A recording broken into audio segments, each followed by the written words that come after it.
Comrade Show with Comrade Lante Oriaki. This is the Comrade Show. Hello, Edo people and Nigerians across the world. Top of the day to you all. My name is Comrade Lante Oriaki, and of course, this is our Sunday Tonic, the program we call the Comrade and Friends. As usual, I am with the team, the Musketeers of the Comrade Show. But let me quickly apologize, first and foremost, that today we're supposed to be hosting somebody, Destiny Usadeba, a young Nigerian CEO who is floating a business that is ready to revolutionize the Nigerian economy. Unfortunately, because of some other exigencies that came up in America where he lives, he cannot be joining us today. And to that extent, we have decided to reschedule his interview. Hopefully, when we set a new date, we're going to let everybody know and, of course, kick with him. I am sure Nigerians are going to find, the interview very interesting, interactive, and engaging, and of course, one that many people will take advantage of because for many of us, it is a subject matter that we believe is ready to take Nigeria by storm. However, we now decided quickly to look at another matter that is trending, and that is Edo State PDP crisis. So much is happening. Just within the last 1 to 2 weeks, a lot, has been coming to the fore. The government of Edo State, led by the governor of Edo State, and of course the deputy governor of Edo State, has been quite vocal over some things happening within the party that a lot of people did not know before now. And just within the last 24 hours or so, the governor of Rivers State, Yeson Wike, made some statements, very chilling statements concerning the deputy governor of Edo State with respect to the issues of PDP crisis in Edo State and all of that. And all that has been making the rounds. People have been making a lot of expressions. And we're going to be looking at Edo State PDP crisis from that angle. With me in the house, I have the Musketeers, like I said earlier, to help us do justice to what is happening, to help us make a lot of sense to what is happening. Yes, I have Dr. Tony Agbons in the house. Dr. Tony Agbons, you're welcome to the program, my brother. Thank you very much, my brother, Comrade Lante Ikponsa Oriahi. It's always a pleasure to be on this table with you and my other brother from another mother, pharmacist Iremira. Fans worldwide of the Comrade Show, I welcome you all to today's show. Please, like we always say, share this broadcast both on our YouTube, Facebook, Twitter, Instagram, everywhere. Share it. Don't go through this program alone. Happy Sunday to you all. Yes, my people, share, and share. And let's not forget, today is the 13th day of March 2022. We equally have right in the house our own brother, the one who has nicknamed this program the Sunday Tonic, and that is talking of Comrade Pharmacist Austin Iremiran. Comrade Pharmacist, you're welcome to the program, sir. Thank you so much, my brother Comrade Lante Kwawosa Oriahi, and my good brother, the ever-resilient Dr. Tony Agbons. To our viewers, I say good morning, good afternoon, and good evening, wherever you are in the globe. Like Comrade Lante has said, you are welcome to the Sunday Tonic, the one we call the Comrade and Friends. I just want to say that my brother Comrade Lante Kwawosa is looking very comrade today. You have your khaki. Are you solidarizing for anybody? But I can see that your khaki has not got a rank yet. Anyway, time will tell. My people, welcome once again. And please remember the deal. Always share. God bless on our cacabolically. Well, just a quick response to Comrade Pharmacist Remiran. Yes, what I'm putting on is very symbolic. But in the course of the program, we'll know why. As a comrade, and of course, one that is, trying to solidarize with the deputy governor of Edo State, I need to look a bit like him, particularly when we're going to hear from this particular next, this video I'm going to play, some reference being made to, khaki, by the deputy governor of Edo State. But we're going to jumpstart quickly and let's quickly hear some excerpt of what Governor Nyesom Wike had to say about the deputy governor of Edo State. Take a listen, and we are starting from there. It is a commercial show. Threatening the party that's the alternative to PDP. This is the same deputy governor that they were kneeling down to beg for us to give them umbrella. Today have the effrontery to threaten PDP. Such a shame. These are the same people. When they were denied ticket under APC, they were running helter-skelter, begging everybody to give them umbrella, and we gave them umbrella. We went and made sure that they won that election. Today, that deputy governor will be ranting. A deputy governor will come out on television to tell PDP the alternative. I have written to the national chairman of the party. If they don't consider this party committee against the deputy governor, I will invoke the sections of the party and I will make sure they must discipline the deputy governor. He said, and he lost his election at local government when he lost. And he will come out on television to threaten the party, the alternative. Look at the deputy governor. It's really unfortunate. It's really unfortunate for our party. A deputy governor is wearing khaki. Look at it. Look at it.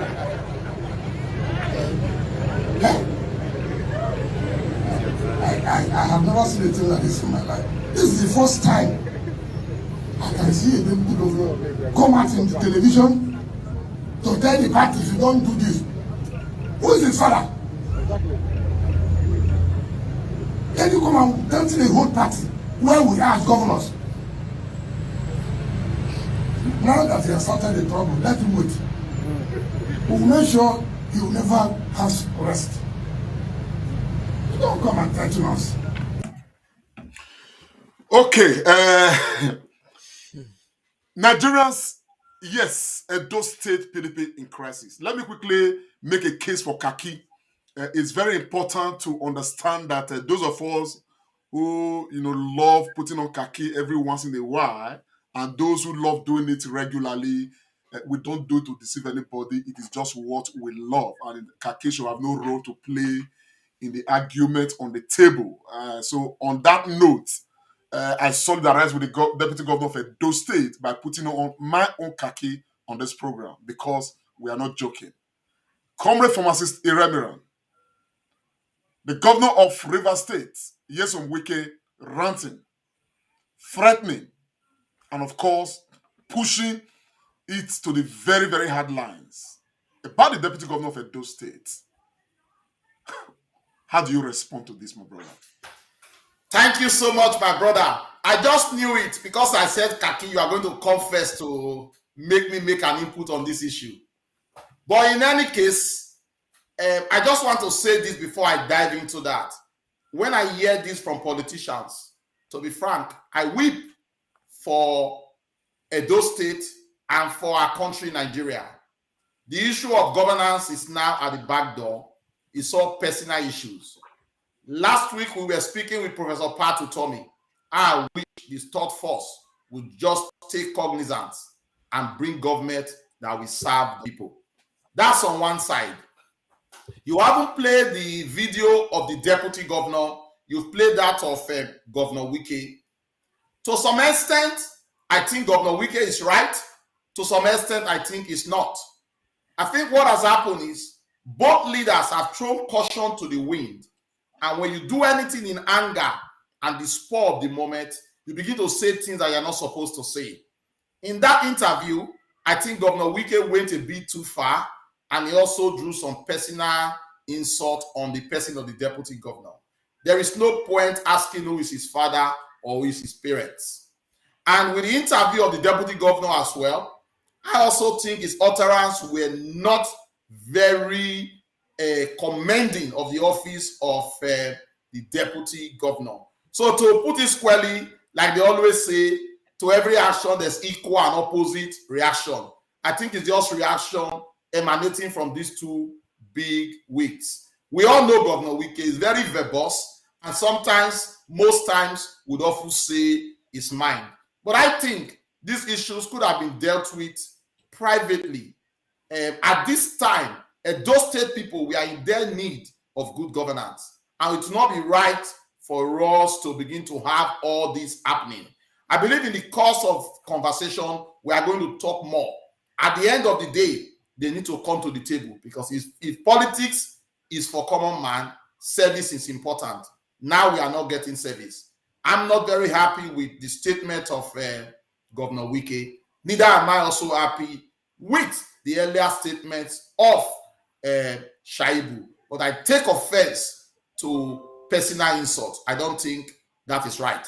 And I believe in the course of looking at this matter, we are going to give blame and also give credence to where we think things are a bit objective. Apart from the laughing and funny attitude or atmosphere of that publicity, I think underneath it is something very serious, which I believe in the course of time we'll begin to discuss. And for all comrades out there, khaki is a sign of solidarity, and I think it should not be brought into ridicule. This will be my first input for now. Thank you very much. Dr. Agbons, your perspective on this matter. Let's just look at it from the eye of Governor Nyesom Wike and his utterances. Thank you very much, my brother. And Pharmacist Remiran, thank you for establishing a good framework for us to take this discussion forward. Comrade, you have asked me to look at it from the eye of Governor Wike, and I will do that first before I say what I want to say. Like Austin have said, we all know the kind of person that Governor Nyesom Wike is. He is one political leader we've come to know in the south of Nigeria, in the whole country, who says things that most politicians will not say. He says things as they are. As somebody have said that with Wike, there are no holds bar. He says it, he will just talk it as it is. But Governor Wike has made some valid points, no doubt. And I think he has overreacted. He overreacted. And at some point in that speech, you can see that he took a deep breath. As a language expert myself, when you take a deep breath during an outburst, it helps you a lot. And I think if you see, after that deep breath he took, he mellowed down. I've listened to this Governor Wike's speech about 2 or 3 times before today, and I tried to do some analysis. Number one, yes, umbrella was given to Governor Godwin Obaseki and Phyllis Shaibu when the governor was unceremoniously kicked out of the APC. And I must establish this, and I've always been telling most of my friends, the kicking out of Governor Obaseki and from the APC, we all know what happened there. It was political intrigues. It was not something that was planned for. So it was, when you say, a child of circumstance. So the people like Governor Wike should always realize that what happened just happened from nowhere. And each time there have been an issue, I'm not always comfortable when people say, oh, not be we given an umbrella, not be we given an umbrella. The truth is that at some point in life, everybody is giving help and succor. We are all giving support. So that happened, and I think there's an appreciation there. But now that there is a crisis on ground, it's all about who will take position, who will be in what role and all that, which politicians always want to have. I think Governor Wike, he went too far. You cannot, he is just a governor. And most times we know that when governors are not available, the deputies, they step in. If a governor is on leave, or maybe a governor is not well or something, or if a governor even like passes away, the deputy governor will step in. That is what is done. So deputy governor, even though in the Nigerian constitution, they don't have constitutional responsibility per se, but we've seen that some deputy governors are really fantastic people and they do their jobs well. And somebody like Right Honorable Philip Shaibu is one deputy governor in Nigeria who we know is a grassroots politician, is a battalion and a comrade of his own level. So some of the words he used, like referring to Kaki and who is his father and all that, for me, they are derogatory. And I think such things should not be coming from a leader at the level of a governor of a state. So that is my take for now. Thank you very much. Nigerians, let us quickly, take a minute or two to make sense of this whole matter. Many people may not know exactly what is happening, but let us know so that we can just put this thing in perspective properly and, of course, lay a framework for it. Now, the issue is this. Edo State PDP is in crisis. And one of the major thing that has happened is that the governor of Edo State, on assuming office, embarked on a process that he called, can somebody remind me, give me the word. Harmonization. Okay? Because he decamped to PDP, and a lot of people decamped with him, some of whom were even leaders at the level of APC. And the governor wanted, or rather, pursued a line to say those leaders from APC should be absorbed into the leadership roles of PDP at ward level, local government level, and state level, you understand, so that there can be that harmony, and that's harmonization. Now, for the old PDP, particularly led by somebody like a Chief Dan Obi, we came to understand that they don't want that. They actually want, whether you are a newcomer or whatever, the structure should remain until it is time for election to fill the various leadership positions in PDP. And so far, the status quo has remained. The governor has done his bit. Harmonization has taken place, but what has happened by way of harmonization is yet to be recognized by the National Executive Council of the PDP. And if it is not recognized, it is as good as null and void, because it is at that level, of this, world, local governments and state leadership in PDP that, determines people to become, elected members of the party and all of that, So with all of that playing out, okay, the governor of Edo State and, of course, the deputy governor came out to say the PDP national body must respond to this issue of harmonization so that the PDP, can be one house and all of that. So we understand that politics have been playing out with somebody like Chief Dan Obi, as some people have argued, wanting to ensure that the status quo remains so that he can keep firm hold of the party. And with the governor of Edo State wanting to equally have his say by ensuring that those who came with him to the PDP, they are part of this whole process. So at the end of the day, the future leadership of the party, can be determined by both the old and the new PDP members. That is where the stake is. That is what the matter is. So on that note, part of the response of the deputy governor to the process, okay, is what you're going to see in this next excerpt, when the deputy governor granted interview to Channels Television. So credit to Channels Television for this, what you're about to see. Don't go away. Share this broadcast. This is very important. We need to put these matters where they belong. We've got so much Iwinwizi and Oziniamoto in the matter. Don't go away. Just take a listen. You want me to say yes or no? Yeah, absolutely. Yeah. For me, as Philip Shaibu, I have no plans now to leave. But for Philip Shaibu and his followers and the followers of Obaseki that left APC to PDP, then all plans to leave PDP. But to where, for now, I don't know. Why? Because we feel not accepted in PDP.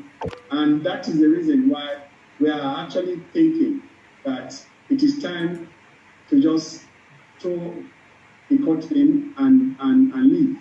But the truth is, the governor has been appealing, and you can see from the yesterday meeting, and some of us were not happy with the governor's statement saying that it's not leaving PDP. So for some of us, we felt we left APC because of the governor, not because we wanted to join PDP.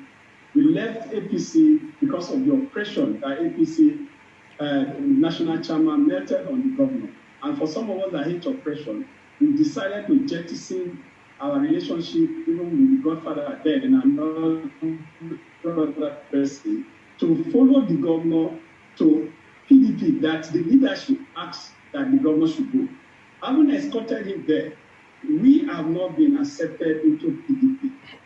And for us, we are now telling the governor, it is either now or we leave. And Mr. Shadow, let me ask you, Governor Basaki has been your principal and you've been working with him for 5 years or so now.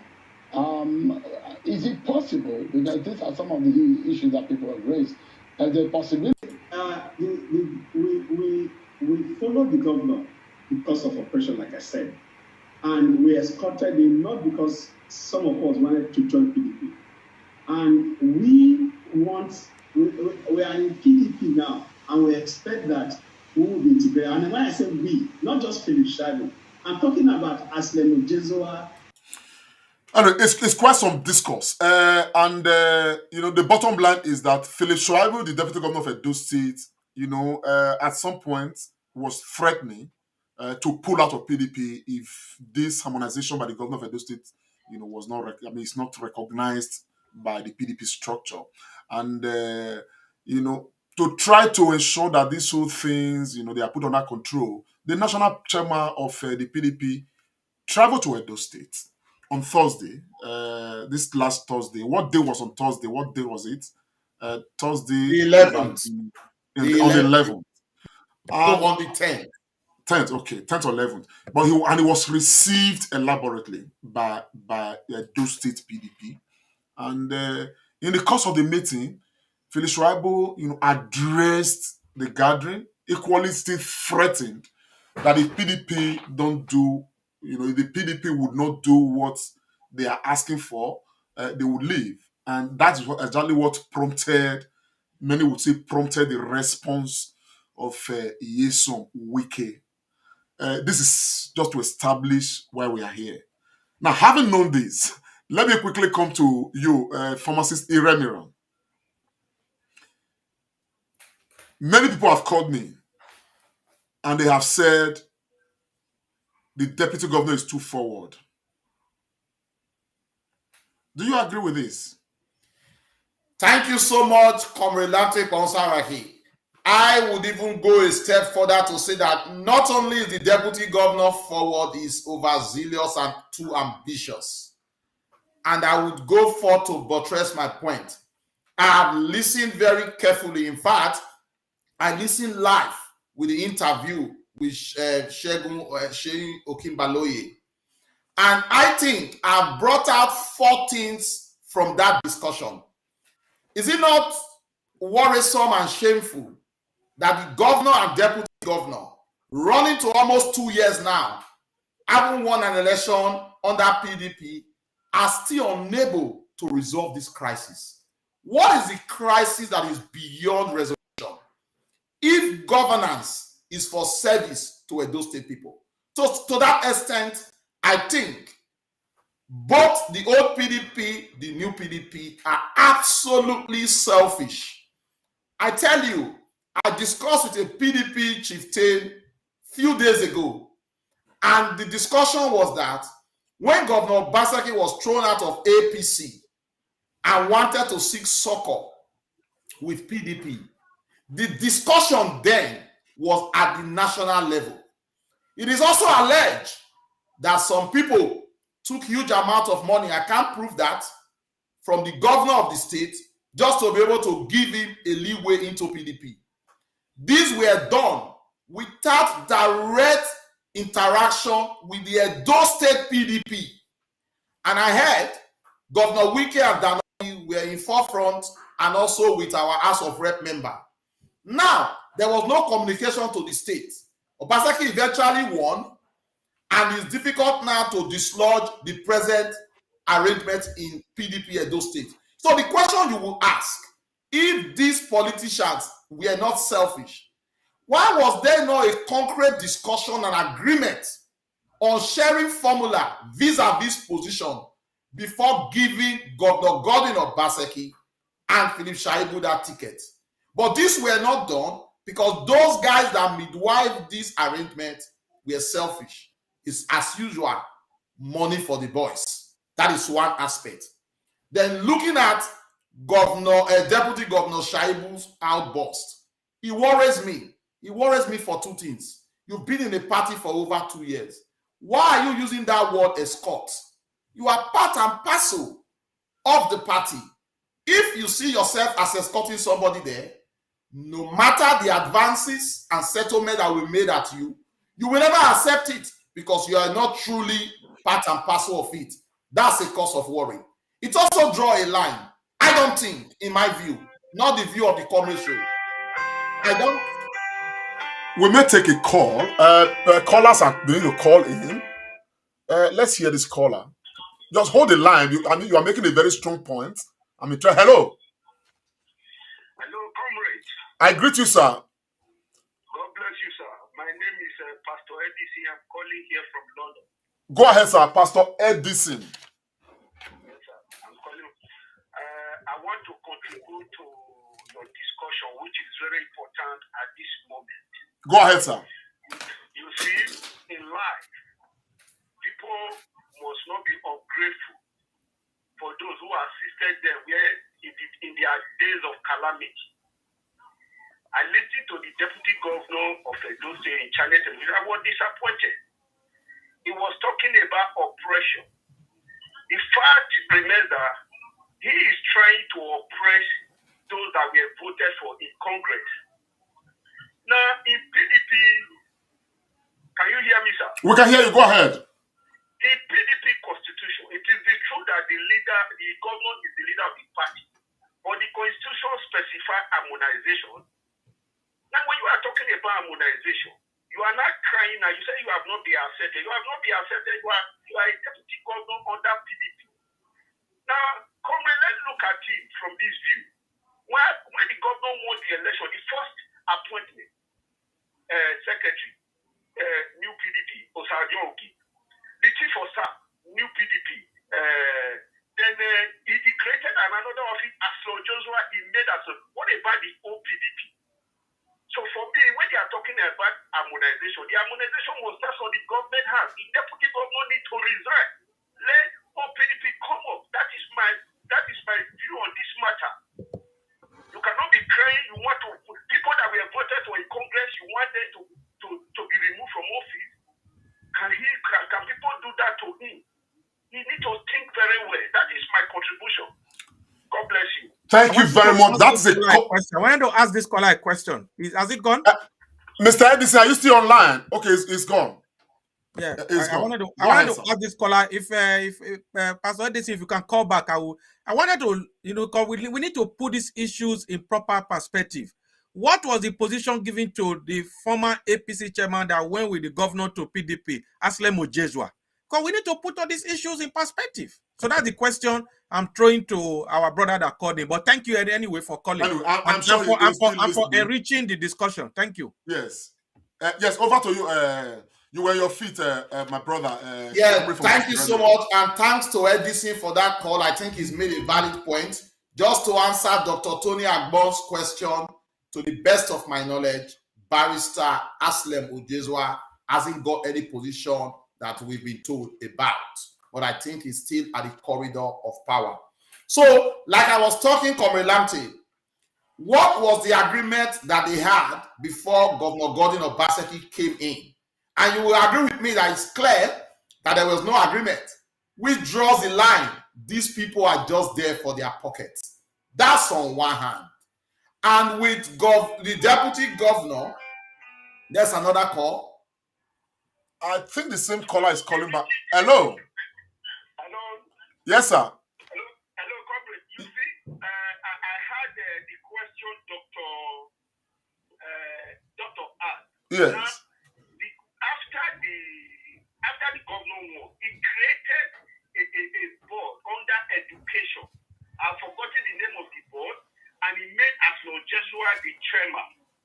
And apart from that, I want you to know that Aslon Joshua did not resign from APCD after the governor has won the election. Okay. So there are so many things that need to be looked into, sir. Okay, thank you very much, DC. I think we will get to this point. I think the point, let's not, sieve out any part of it. I think the point Edison is making is that the governor's appointment on assumption of office, as a PDP governor, had been lopsided, has been to the favor more of the people who came with him from APC without, appropriate consideration for the people he met on ground at the level of the PDP, the old PDP members. So he's just pointing to that fact. So we may not dig into this as a general matter. He talked about the SSG, he talked about the chief of staff, 4 major principal offices of the executive arm of government under PDP, from APC. And so I think that's the line he's drawing. Whether that is a correct point he's making, where it remains to be seen. I will not make that judgment, publicly. Over to you, my brother Iremira. Yeah, let me not belabor the matter. I think I've made my first point. The third point I want to make, or the second, is that I also consider that the deputy governor's outburst is a threat to Edo State government and Edo State people. In democracy, you don't threaten, you walk the walk and try to get your numbers.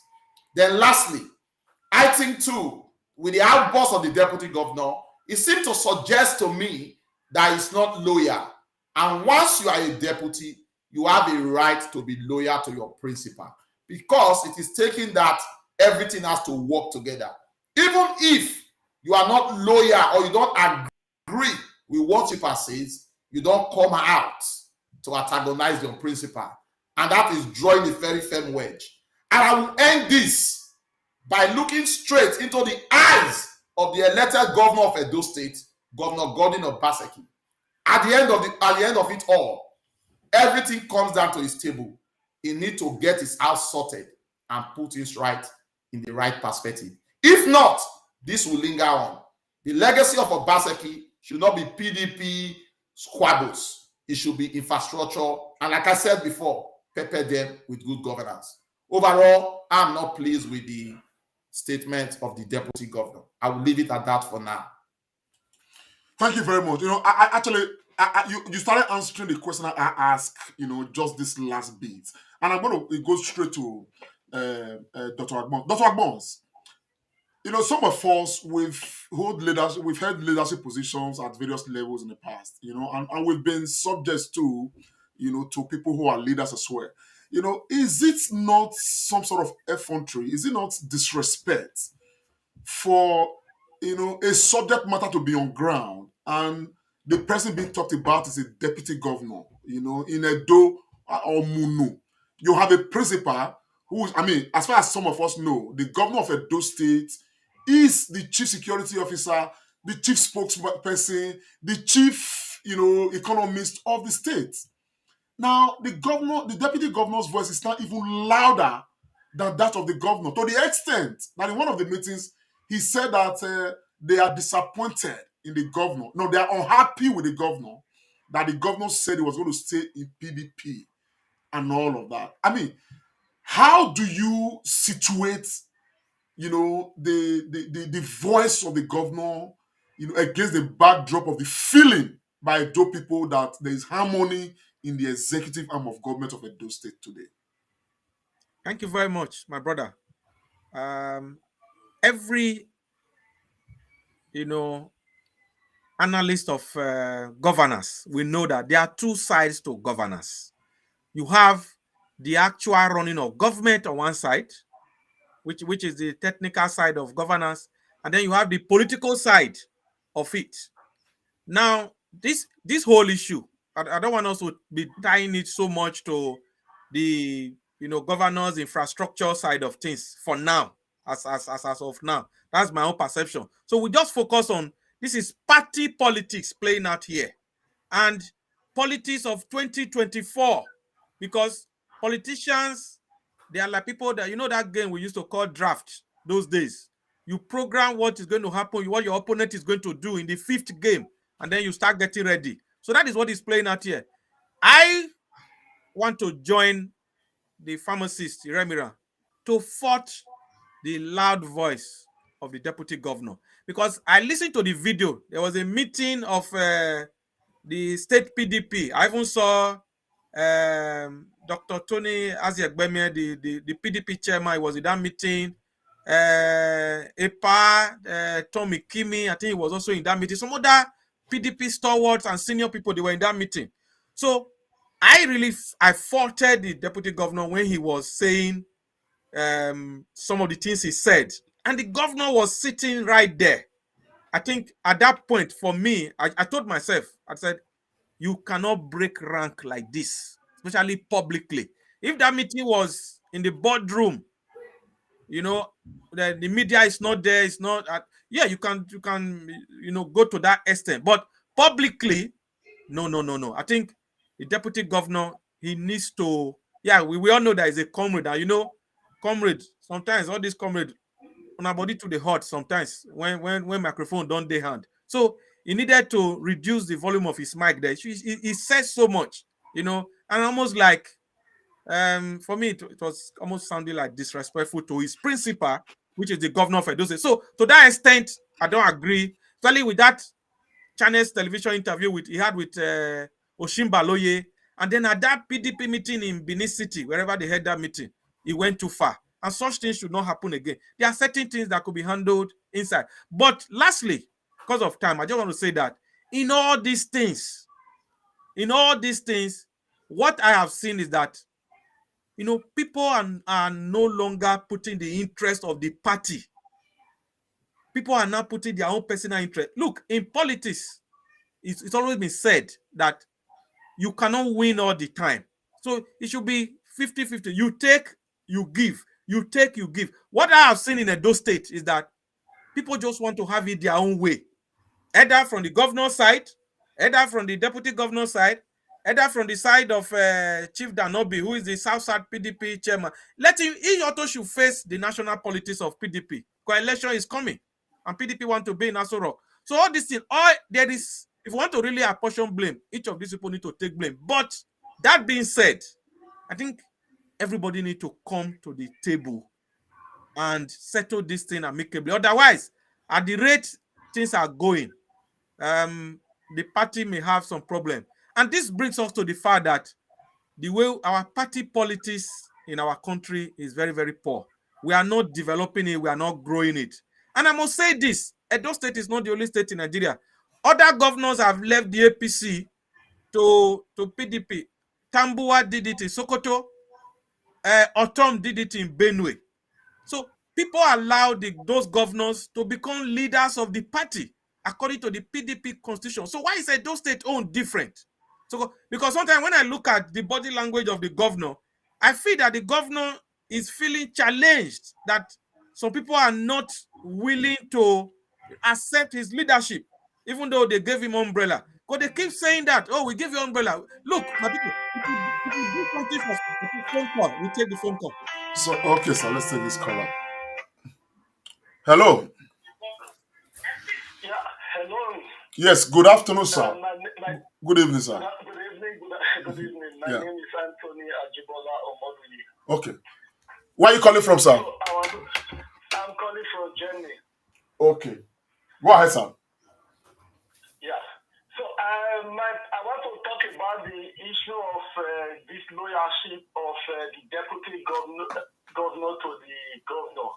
And maybe I want to put it in this way to ask the question: if we are satisfied with the role the vice president, Yemi Osinbajo, is playing in Nigeria context, because when we say, I think everybody is dissatisfied, not only with Buhari, also with Yemi Osinbajo, because we see that Osinbajo is over loyal to the president. So for the deputy governor to hear his view, we might not like the way this view was expressed, probably a bit overbearing. Then we also have to look at it from the perspective of how long this issue has been lingering. The governor has spoken about this even in the town hall meeting. He was quite confident that this issue will be resolved. He admits even in one of our town hall meetings that there was problem. He was problem will be resolved. And now we are 2 years down the line, and the issue is still there. I think it will get to a point that somebody will have to air his dissatisfaction. So for me, I don't really see there's any issue of loyalty of the deputy governor to the governor by what he expressed. Because if people that think they hold the PDP refuse for this issue to be resolved, then there is a problem. And we have to see it also from that point. And talking about the point from Jason Wike, yes, he played a role. But I think also Jason Wike has gone a bit too far. Not just I didn't have problem with the issue of criticizing the deputy governor, but it's like it completely kind of undermined the role of a deputy governor. And this is not an insult to Philip Shaibu. It is an insult to the office of deputy governor. Just to say that the deputy governor has no role to play in the society, and that is not good in any way. This is my short contribution for now. This is a completely different dimension brought to this discourse, and we're going to say we are satisfied with the loyalty of Vice President Osibajo, and just opposing that against what we are now seeing from Philip Shuaibu recently. I know that you are itching Comrade Iremira, to take a go at this. Come on, go ahead. You have the floor, sir. Yeah, thank you so very much. I must at this junction thank Anthony Ajibola, one of the dogged followers of the Comrade Show. He joins us week in, week out. And I want to say thank you so much, Anthony Ajibola, for that question and for the dimension with which you looked at it. But I want to see it differently. I think I am totally disappointed with the present vice president, not on political issue, on governance. And on the issue of Edo State, it is purely political, not governance. And it is right for the deputy governor to be in disagreement with the governor. But those are things that should be done within the precincts of meetings and corridor in there. It shouldn't be let out. And again, this is all political issues. It's not governance. And I can answer you, for any deputy governor that is not in tandem with his principal, things will not work well. But if you are not in tandem with your principal on the issue of governance, you have only one solution. But in Nigeria, we don't do that. A good deputy governor that disagrees totally with his principal on governance should do the needful by resigning and protesting, and probably seek an office next time where people would vote for his views. So in this one, Deputy Governor Philip Shaibu is only doing his own political and personal billing. It's got nothing to do with governance. That would be my answer to that. Thank you. Yes. That was why I established before the phone call came that we must separate this issue of governance and politics. Because what we are talking today is just about politics, and then the politics of 2024 and all that, who will be the next governor of the state. So let me just round up and say that it is high time all parties in this issue. And that's why I gave the example of Sokoto with Governor Tambuwa and Benue with Governor Otom, who left the APC in similar circumstances like Governor Baseki. When they got to the new parties, they gave them the whole structure. I don't know why Edo State is different, because the Edo State governor as it is now, a lot of the old PDP still don't recognize his leadership. And they keep saying, oh, when rain was beating you, we gave you umbrella. Omar will say, no, man, there. So you must do good for somebody, but must you be reminding the person all the time? So for me, I'm just tired of hearing, oh, when rain was beating you, we gave you umbrella. Excuse me. Somebody needed to do that. So they shouldn't be repeating that all the time. The governor, according to the PDP constitution, is the leader of the party. So people need to accept that. It is the refusal to accept that, I believe, is one of the major issues we are having now. We all saw what happened with appointment of commissioners and all that. It is this same matter. So this harmonization, integration, harmonization, haba. And just to add, Tony, this is not what one will want to say on air. But as a leader, it comes to a point where you either make or break. It is the gentility or probably the sincerity I want to do and well of Governor Baseki that is leading to this. If it's proper Nigerian government, it will crush everybody, sorry to use that word, and set PDP in Edo State in the right term. Even Governor Wike that is talking now did it in Rivers. Oh, yes. So, you know. Let's take another caller. It's getting interesting. Hello. Yeah, this is the commission. Comrade Show, yes. What's your name and where are you calling from? My name is Freedom. I'm calling from London, Negros. Go ahead, sir. Yeah. Sorry. I want to support the deputy governor. Okay. You see, the old PDP, they are selfish. The governor brought to the party the power. The same thing happened to Article Kwapaso and the rest of them who left PDP for APC. They were not accepted by the APC. They had to move back. So this is politics. It is not governance. Shuaibu is telling the truth. He is saying it. He can no longer reserve it on his stomach. That is why he says it. But for we gone too far. Who is the governor? He has only 1 year to remain in office, and the next time he's out, he will be ordinary person. I should not bring down deputy governor of another state. Can he talk to his own deputy governor? Can anybody in his own party challenge him? That was how he was insulting a traditional ruler one time ago. And later he came to bed. He's too rude. He's too rude. He should not interfere into another state affairs. He should concentrate on his own state. There are troubles in the APC Edo State, PDP Edo State. That is why the national leader is there to settle it. For him to be talking who is the deputy, who is the governor. The same day the two of them were voted in. So he should respect, he should learn to how to respect human being. That is all I want to say. Thank you very much. Thank you very much, my brother. Well, everybody's holding their own different sides to this particular matter. Let me quickly establish something, and we are going to try to zero this thing from there. But before I do the establishment, I want you to take a go at this, Dr. Agbons.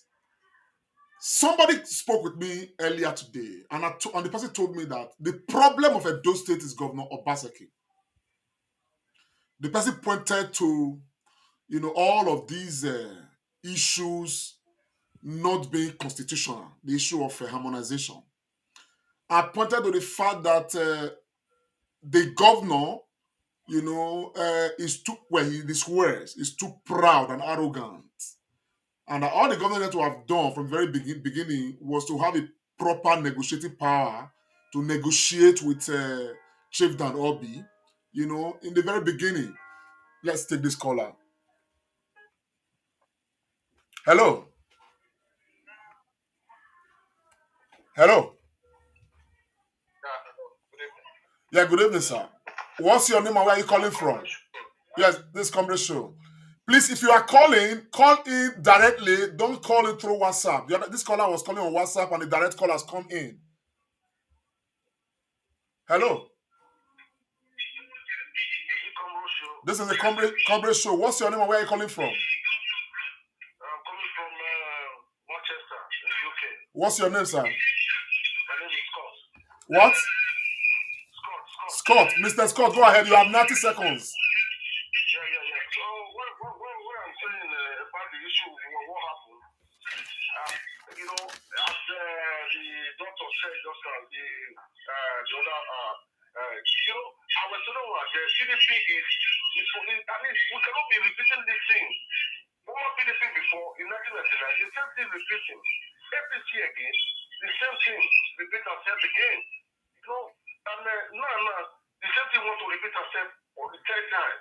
People are blaming Shaibu. Yes, but at the end of the day, at the end of the day, we want peace. And to allow peace to reign in Benin. We cannot be saying politics in Benin. Edo State cannot be. There are people who have to come together and the governor. I wouldn't blame the governor. Maybe they are making try to make peace. People don't want to accept that. That's where the deputy governor raised his voice. So we have to see it on the other way around. People are just saying, people are trying to make peace. People don't want to follow. They are just dragging. They cannot be dragging. The same thing happened in everything. The same thing want to happen in PDP. It happened before. People have to learn from something. People don't want to understand. Thank you. What we need peace. Thank you, sir. Allow peace to reign. Thank you, sir. The man is suing for peace. So, like I was saying, I actually wanted you to take a go at this, Dr. Agbons. Yeah, So who to blame?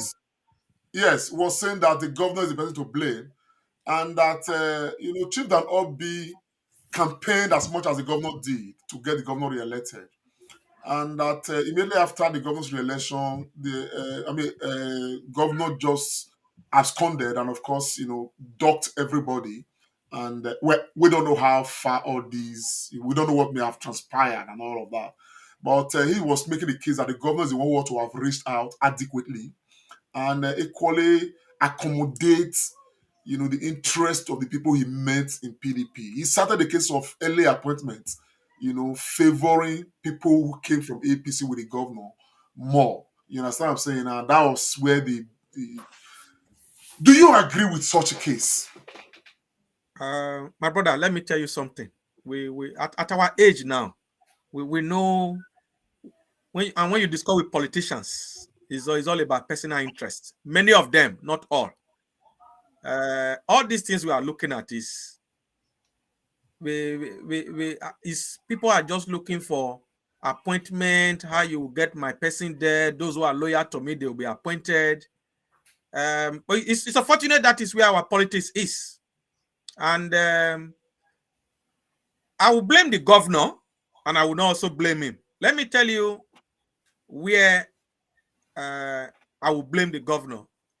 And that is, I think he needs to know that he cannot win all the time. I think he needs to maybe play as a team, team player, like they say, because in politics, you are going to have the good, the bad, and the ugly, as they say. So he has to manage them because, as it has been established by my colleague, the pharmacist, Remiran, today, the buck ends on his table. If this crisis is not resolved properly, and then all this dispute continue, people will say, oh, during his tenure and all that. So he has to find a way. That is the cost of leadership. You have to find a way to make sure that you carry everybody along. So that is where I will blame him. But on the other part, the old PDP, they should also look at what has been happening in other states when a governor, moved to a party. I know that our people, they don't like to look at the other side when something is not favoring them. They need to look at it. So, and they need to recognize that at the moment, so long as Obaseki is governor of Edo State, is the leader of the PDP in Edo State. So, if they also acknowledge that, they will know that they cannot get everything. So, they can decide on the sharing formula, because this is all about positioning. That is what it's all about. Whether it's going to be 70-30, going to be 50-50, going to be 40-60, whatever percentage they agree, they need to do this so that there will be political peace. Because as I speak to you, the political temperature in Edo State now is very high. And when temperature is too high, it causes fever. So that is what I will say on that question you have asked me.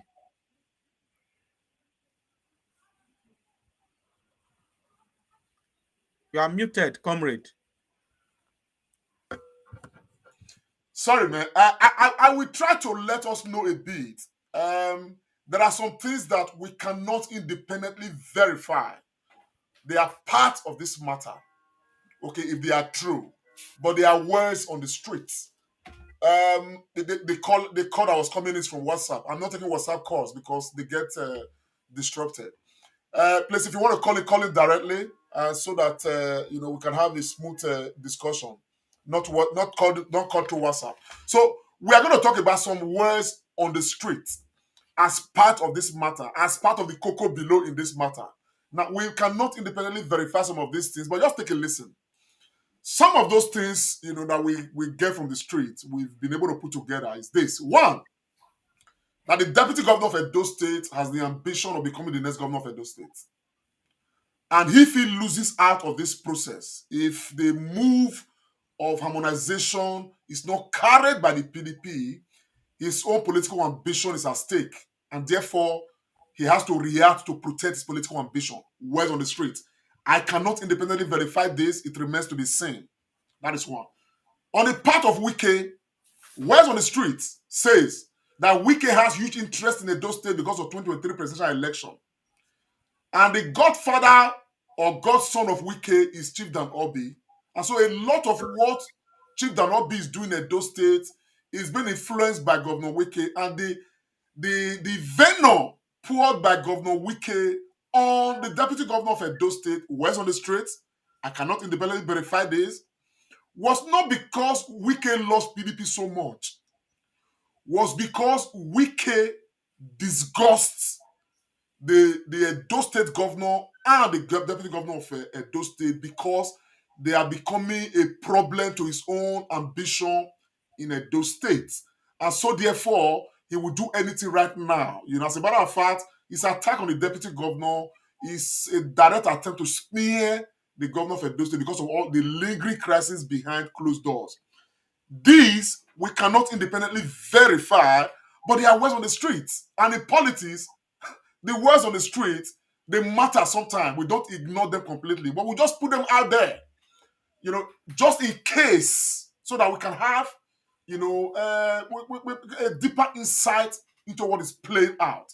And that is why, we put out this picture that the critical stakeholders in this matter, the governor of Edo State, Governor Baseki, the deputy governor of Edo State, Comrade Shuaibu, of course, the governor of Rivers State, Governor Yusuf Wike, and Chief Dan Obi, who is currently the Southside Vice President of the PDP national body. These are the critical stakeholders. The battle is a battle for the soul of PDP, and that is exactly what is played out, So these are part of the words on the street. Pharmacist Remiran, if the words in the street, they are anything to go by, how do you now situate this case? Would you still blame Governor Wike for trying to destroy the political career of the deputy governor of Edo State, by extension, the governor of Edo State? Thank you so much, Comrade Osaraki. I love the way you put it, but I beg to differ. I want to say that those 4 pictures, those 4 gentlemen, those 4 comrades are critical stakeholder of interest, critical personal interest. The critical stakeholders in this issue are common citizens and people of Edo State. But our politics doesn't matter for the people. It only matters personal interest. You have established the case very well. And I think those stories in the street or on the streets, to some extent, are true. These people are fighting for their political livelihood. They are not fighting for Edo State people. And to that extent, they have every right to do that. But it is because our politics and the way we lay it has made them to, that's what we do in Nigeria. Because they are not asking questions for the people. If they trust our vote, they will not be gang-standing with their own personal pride and power. In the course of talking, I used the word crush. I wasn't saying that the governor should crush individuals. What I mean is, because of Baseki seemed to lack some political will, and Dr. Tony Agbons alluded to that, he has not been able to manage this and crush those people's political prowess and powers. Should we just take these callers? Just hold your line. You are still, you are making a valid point, I think. Hello. Hello. Hello, yeah, good evening. Good evening, sir. What's your name and where are you calling from? Okay. This is Mr. Mori calling from Switzerland. Go ahead, sir. Mori from Switzerland. Go ahead, sir. Okay. I'm following up the program and I've heard the words that some of the in my own. What I say is, even like the question I asked is when the Mr. Governor and the deputy, when they were coming to PDP, what was the agreement? But I overheard from Mr. Remire that there was no, but because if not, before you have any, there must be mutual agreement. Maybe there is in terms of discussion. So if that should be on, if that is on ground, so if anybody is carrying his hand to pass what they discussed, what they said, maybe okay after 4 years, and just so you were looking for somewhere a place to complete your tenure, and having the second tenure, so then why them also, if you're on their own side, they were looking for opportunity to come back to government. So it will be on that. Anybody that is those agreements, then you will not see the side as those that are pretty. But the way it is now, there's nothing like that, okay? But to me, the deputy governor, the way things are going, I begin to see as that he's so ambitious, because this is just personal interest. Because now, okay, if it's people that he met on ground when they came to PDP, those people, they are still human beings, so you can come in gradually. As Lemojeso has said, okay, will you just resign? As Lemojeso just come and after the state chairman. No, if they have to come in, they may go of the people active in that their former regime is Obaseki could be able to complete, which all of us people were looking for, to complete his tenure, and then development and good governance should go on. As my doctor was saying, Dr. Agbon, say they were always using it to say maybe after I was saying no one they're dead. I was on a book. So as far as maybe as far as there is the same politics. Mr. Mori, can you just round off in 10 seconds, please? Okay. They say there's no permanent friend, but permanent interest. So they should weigh the both sides. So I think the deputy governor is just bit that is going too far. So we should understand. So I don't think this should be a problem. They should focus on the governance and on the development of Edo State. That's just it. Thank you very much. From Sisi Remiran, please just round up with your point. I know that Dr. Agbons wants to have a go at some issues raised by this caller. From Sisi Remiran, go ahead. You were on your feet just now. Thank you very much for that. The caller has also said part of what I want to say. In your analysis of talking of the West in the street, there is that question that we haven't asked. I mentioned it earlier on. What was the agreement? I'm told that Dr. Agbons can say something. Comrade Lamptey, Dr. Tony Agbons. Maybe we just take this caller, Dr. Agbons, before you just you respond to all of them. Hello, sir. Oh, man. Okay, hello, sir. What's your name and where are you calling from? My name is Chief Ezova. I'm calling from the US. Oh, Chief Ezova from the US. Don't sir. Go ahead, sir.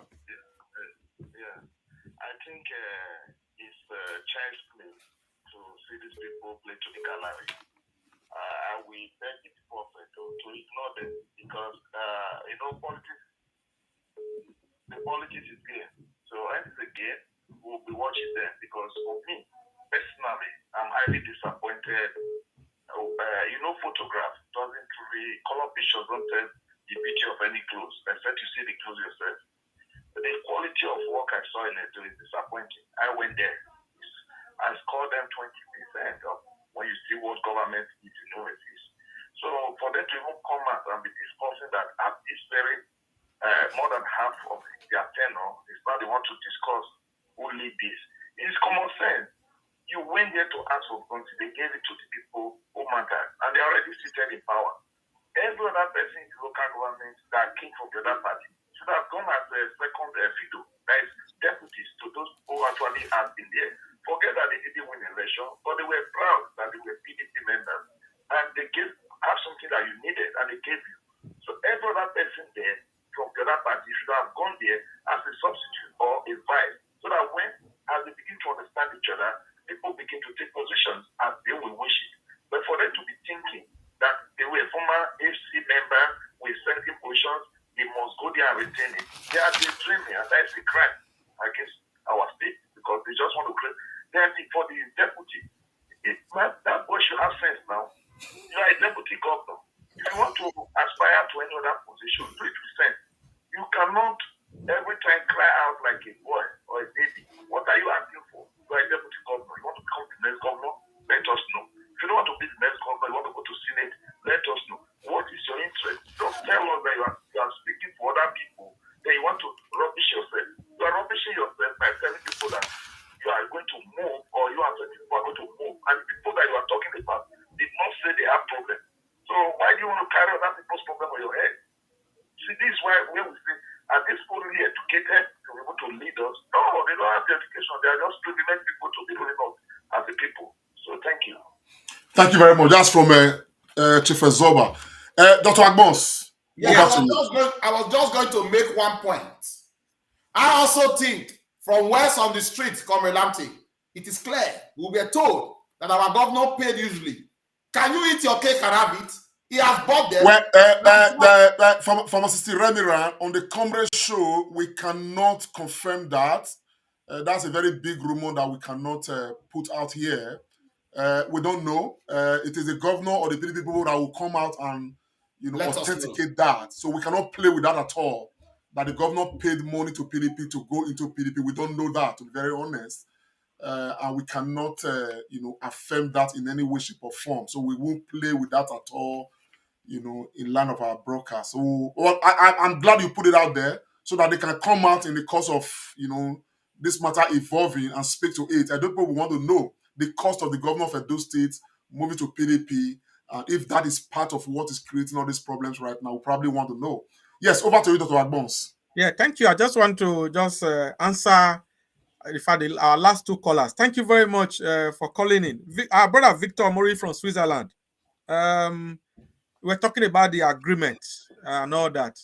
But we all know that our politicians, they don't keep to agreement on both sides. And this agreement, they never write it down. So that, and even when they write it down, everybody will be denying, because it's never, they don't keep to words. People don't keep to their words. So that is one, my brother. So we'll take this call. Okay, let's take the call. But just take note of your points, sir. Hello.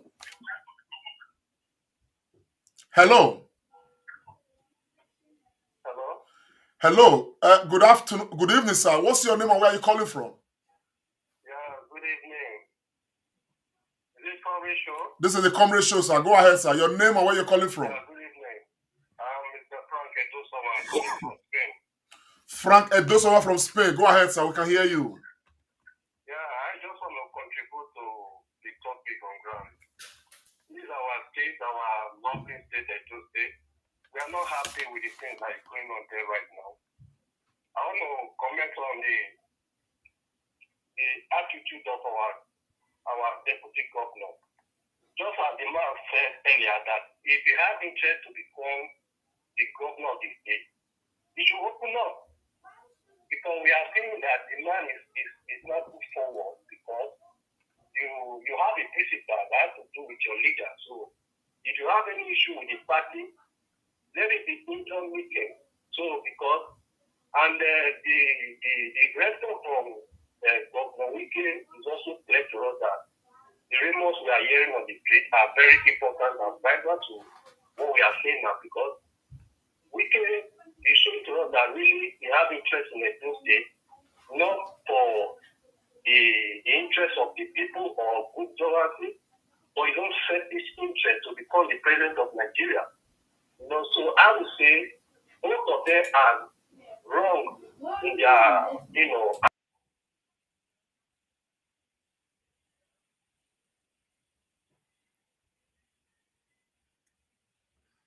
Have we had a technical glitch? do whatever they want to do. I believe election is coming as well, so we will not be carried with their own opinion anymore, because this is disappointing to our own organization. God bless you all. Thank you very much, my brother. I think he's made a very valid point. Yes, over to you, Dr. Agbons. Yeah, and then our second caller who called just before this one, our brother Chief Zoba from the US. We're talking about position. Yes, that is true. And I want to also just clarify that the PDP state chairman has remained. I think he's still Dr. Tony Azegbemi. He's still the chairman. And these are some of the things we're talking about. And let's look at what has happened in other states. When maybe a governor comes from another party, they harmonize. I think that is the thing. You harmonize. The problem we are having is that our people just want to have it their own way, either in appointment of commissioners, appointment into boards, appointment into agencies, appointment into special assistant, and those are the things that are causing all these things. And at the end of the day, they are all just personal interests. So this is the thing. But like I said earlier, His Excellency, the governor of Edo State, Governor Obaseki, has to find a way. It is the price of leadership. You just have to find a way to make sure that everybody is carried along.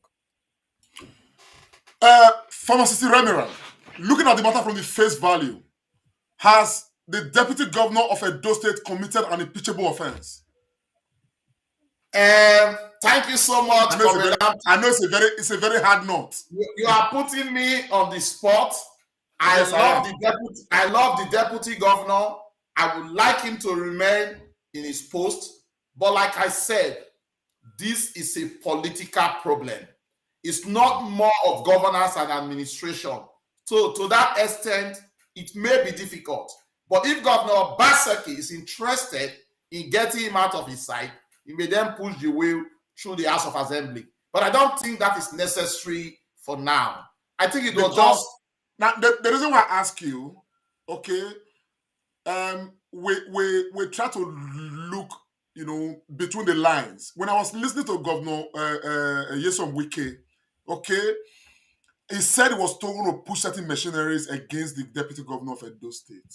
And the highest thing you can do to the deputy governor of Edo State is to activate mechanisms to remove him from office.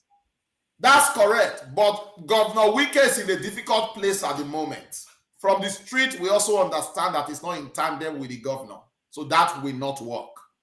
And I don't think it's an impeachable offense. I think if the price to be paid for political collateral damage is to Shaibu himself, this may come to haunt him at a certain point if he's interested in further political advancement and position. Remember, Facebook, Twitter, social media never forgives. So I don't think it's impeachable. I wouldn't want him to be impeached.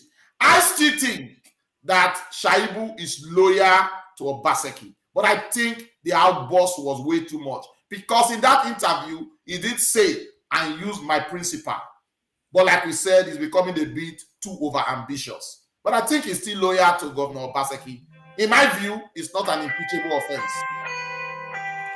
Just 1 second. I'm coming to you, Dr. Agbons. Let's take another caller. Hello. Hello. Hello. This caller appeared to just... Dr. Agbons, I can see from the comment section, a lot of people are making the case for, just 1 second, sir. Hello. Hello. Hello.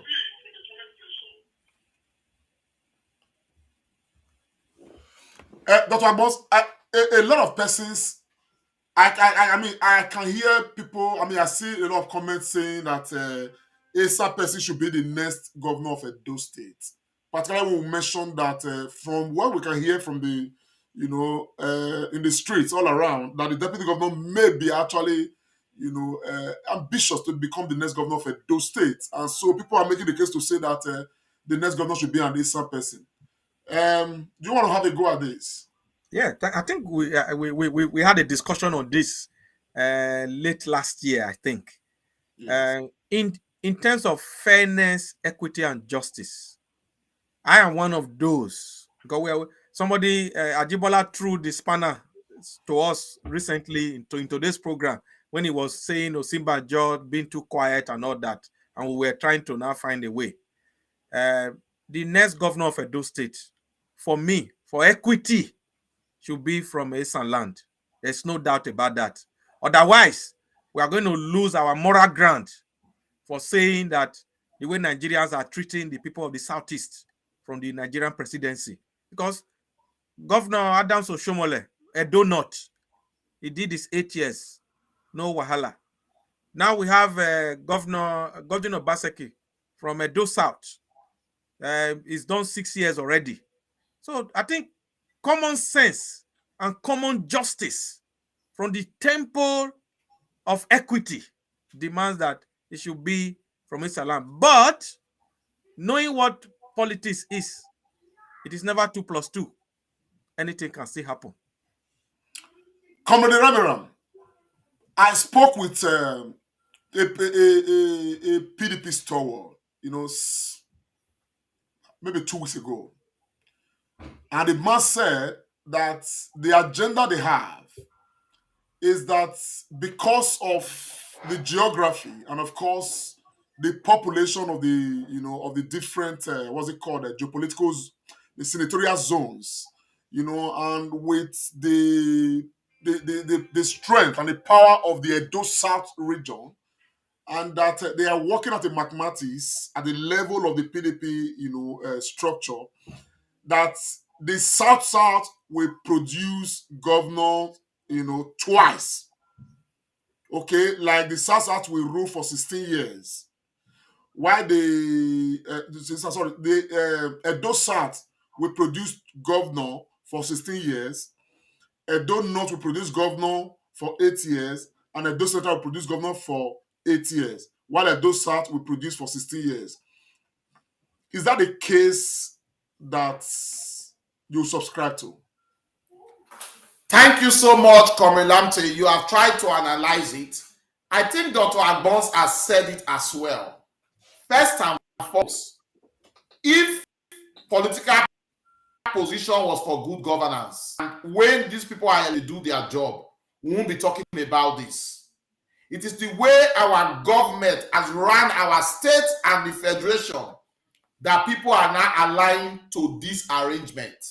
And like Dr. Tony said, for equity, fairness, it makes sense for rotation to go around the 3 senatorial districts in Edo State. And I also want to say, much as you like it or not, you cannot be a governor of Edo State without having the support of Edo South Senatorial District. Every geographical location, Nigeria, whatever, they have a joker. The south of Edo State has that joker. Where they swing to a large extent determines where the governor would come from. But I think for fairness, Edo Central, which is Esan people, should produce the next governor of our dear state for the purpose of equity, fairness, and a sense of belonging. But, I asked this question. Everybody born in Edo State has a right to aspire to that office and let the people decide. Well, I asked the last question because I believe very strongly myself. I believe very strongly. I'm an advocate of fairness, balance and all of that. I brought this question, live on air because it's something that is being nuanced. Some people are trying to advocate for, Edo South producing, two governors, before it goes round to the other, senatorial districts and all of that. Let's take this caller. Hello. Yeah, hello, sir. Yeah, hello. What's your name and where are you calling from? My name is Destiny and I'm calling from London. Go ahead, Mr. Destiny. Thank you very much, Mr. I appreciate Mr. Lante for this wonderful show. Let me make something very clear here. Okay, The sir. governor during the campaign assured the people of Isha that they will have the governor. Come rain, come sun. I'm a typical Benin man. Was born very close to the palace. But let us do something genuinely here. Let us have peace in the land. Because APC is going to fight back. I know during Governor Baseki's campaign, I was charging for 3 days from here to Benin before he was elected. I never paid for his office. I just wanted a change. I want the cabals to understand that is not the way politics. It's not a do or die affair. The people need to benefit. We put them there. Absolutely. It has come to a time for us to give something back to us, and they are not doing it. Can you imagine that the only road being carried in it is Mongo Park Ella? It's the only road we have. Go to opposite University of Benin, one of the biggest estates in Edo State. There is no single road. This road can both start in the Kewa Road. We are talking about Gelegele. How does it work here? Look at the Kewa Road by Kate Fair. The land is lying low there. Criminals are not using it. Why not post out this road again to come out from Gelegele? There are things we can do for clear that now. And Obaseki was the man that I thought would do it for us. But that man is being hampered by different problems. The government wants to dance today. The deputy government wants to dance today. If he wants to come and let him come out, please, they will vote for him. Because that is also preparing. They're also preparing. Mr. Shaibu should understand that he shouldn't put all his eggs in one basket. We are all watching from far. Thank you, Mr. Lampe. God bless you, sir. Thanks for calling in. Thank you. I decide the house, Mr. Agmont. Thank you, sir. You can hear you. Yes. Well, I was almost going to, of course, let the caller know that we are not discussing governance. We are looking at the political temperature of Edo State right now as things stand. Dr. Agbons, a very quick one to you. What is the way forward right now, given the crisis we have? From your end, what do you think is the way forward to resolve it? I know we are rounding up now, and I'm just going to say this very briefly. The way forward is for everybody, the stakeholders, like Pharmacist Remira and yourself said, they need to sit down. Everybody need to sit down. The big umbrella, like they say, and then they just talk this over as gentlemen and gentlewomen. And both sides must know that it's going to be 50-50, 40-60, 30-70. You can't have it all. That is politics. It's a game of numbers. Very well. Yes. Quickly over to you, my brother from Sisi Remiran. What do you think should be the way forward right now? Thank you so much. Thank you so much. No deviation from what Dr. Tony Agbons has said.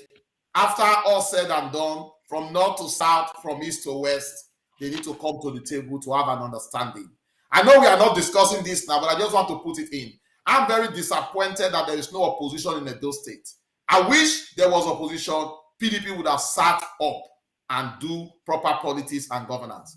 I want to see that come to fore. But PDP should sit down to resolve their issue. Sorry, sir. This call is from Nigeria. Hello.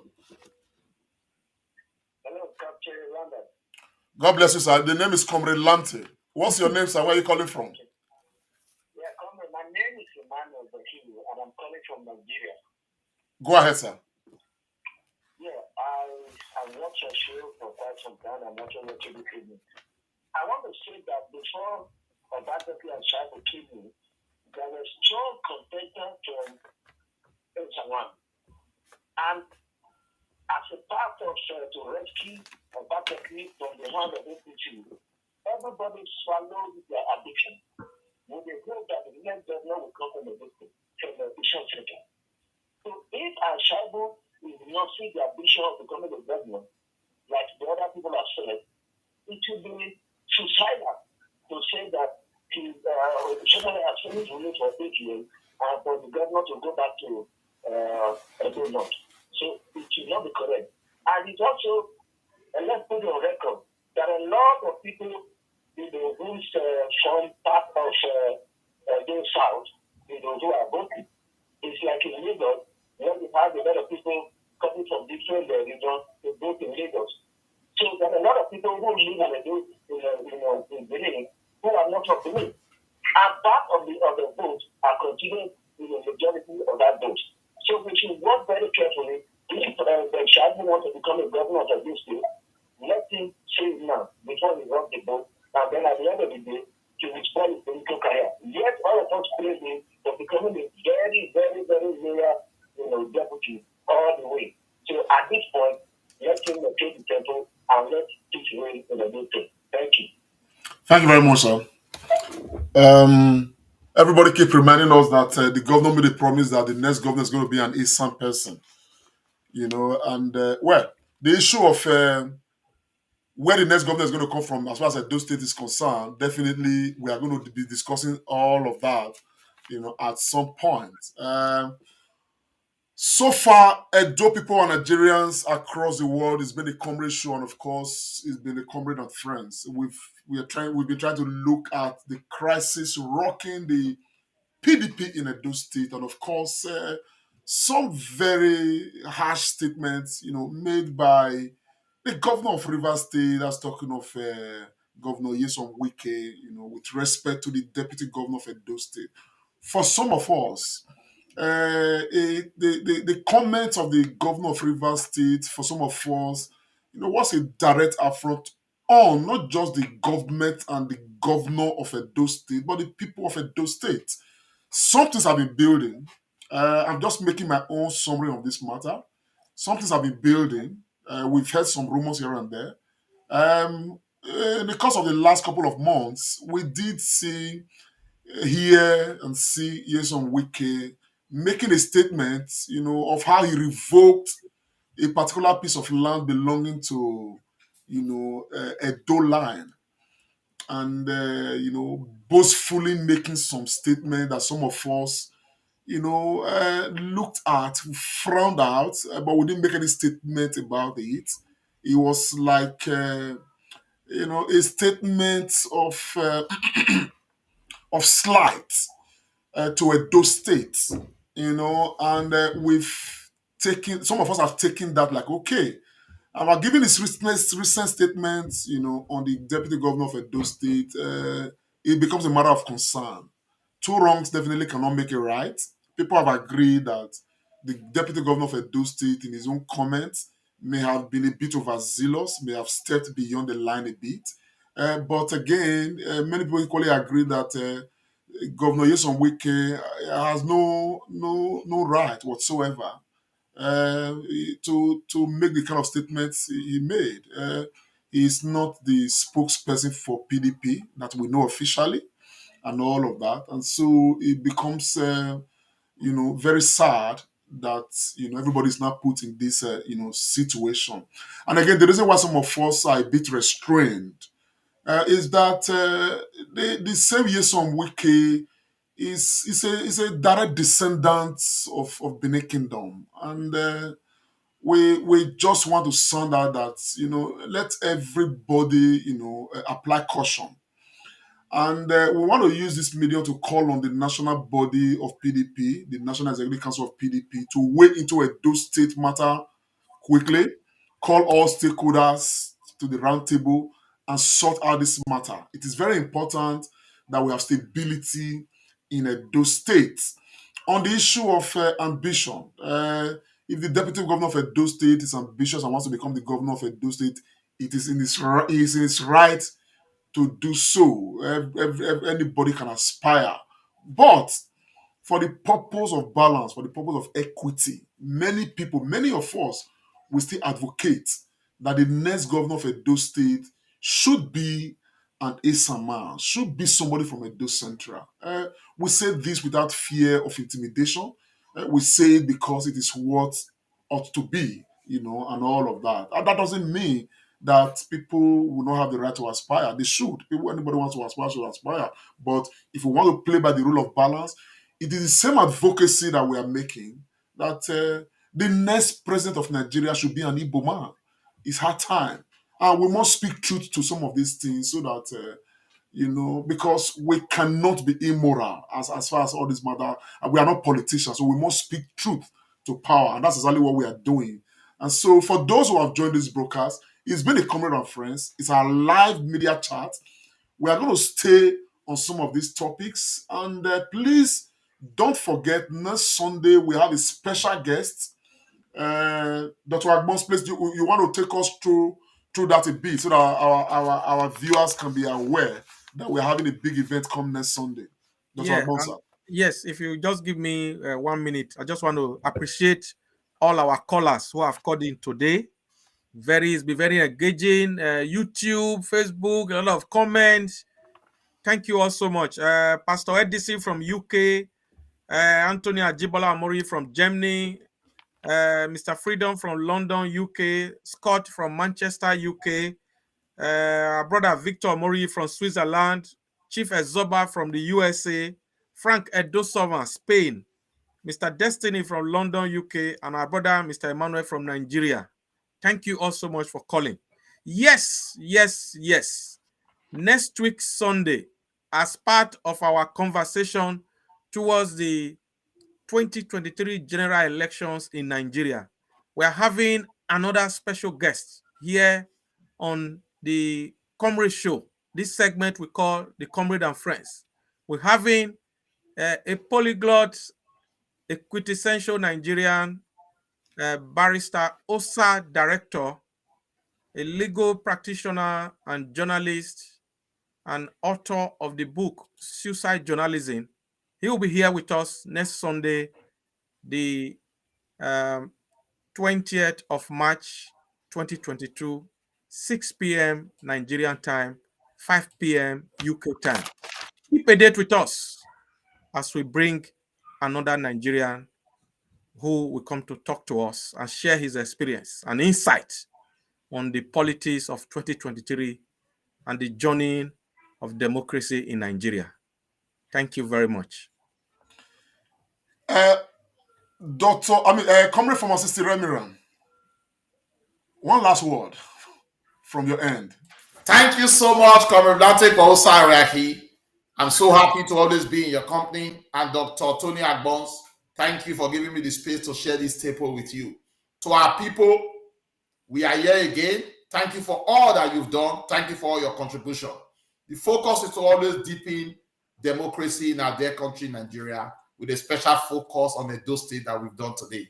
Thank you so much. I want to say have a very sweet week, and we'll come your way again next Sunday. Thank you. Yes, so Edo people and Nigerians across the world, it's been a Comrade Show. My name is Comrade Lamtek Mawosa. Keep a date with us. If you are not yet following the Comrade Show, please follow us on Facebook. We're equally on YouTube. You can subscribe to our channel. And of course, don't forget to hit the notification button so you'll be alerted whenever we are on. I tell you, we don't do any other thing. Our major interest is, for Nigeria to move forward. And so everything that makes Nigeria move forward, those are things we discuss on the Comrade Show. We're equally on Instagram and Twitter. Join us wherever you find convenient, and at your own time, of course. But thank you very much for staying with us. Everybody's been, participating, Facebook, YouTube, everywhere. We are grateful. We're sent out. Bye for now. We'll see you again next Sunday on the Comrade and Friends.